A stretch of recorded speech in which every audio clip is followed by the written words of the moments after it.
Bonjour à tous, veuillez vous inscrire pour recevoir nos nouvelles quotidiennes.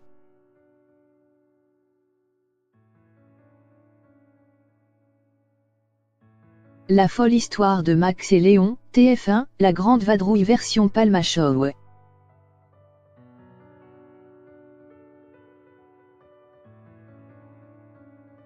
La grande vadrouille, la trilogie de la 7e compagnie, Papy fait de la résistance, la folle histoire de Max et Léon, avec le tandem du Palma Show, diffusé ce soir sur TF1, revisite les grandes comédies sur la France de l'occupation.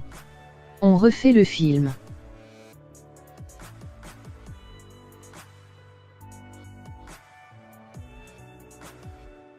Grégoire et David Marsay, les duettistes comiques du Palma Show, parodie film, émissions cultes et clips musicaux. D'abord sur Internet, puis à la télévision, les deux potes d'enfance passent à la moulinette Star Wars, Le Seigneur des Anneaux, MasterChef, Plus belle la vie. Notre humour se situe entre la satire des nuls et le côté absurde des inconnus, confie-il. Et nous sommes aussi fascinés par les vieilles comédies comme La Grande Vadrouille, La folle histoire de Max et Léon, programmée en prime time sur TF1 ce soir, et leur première aventure cinématographique.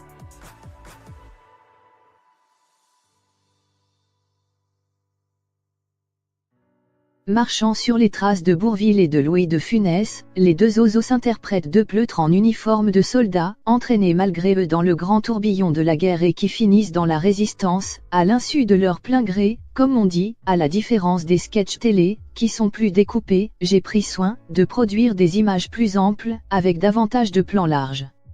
Ça permet d'installer David et Grégoire dans le contexte, dans l'histoire avec un grand H, souligne le réalisateur Jonathan Barré.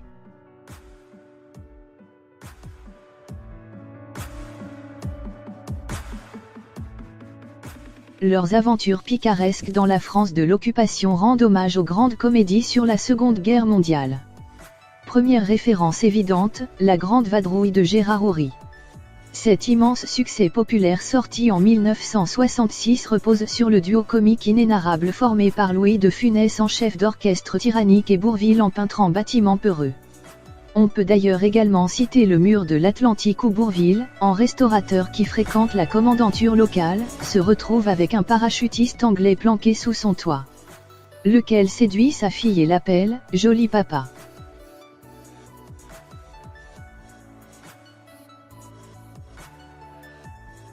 Les scènes de camp avec les deux comparses en troufion tir au flanc, rappellent immanquablement la trilogie de la 7e compagnie, mais où est donc passée la 7e compagnie? On a retrouvé la 7e compagnie et la 7e compagnie au clair de lune, dans laquelle Jean Levèvre, Pierre Mondy et Aldo Macchione rivalisaient de comiques franchouillards avec une efficacité redoutable.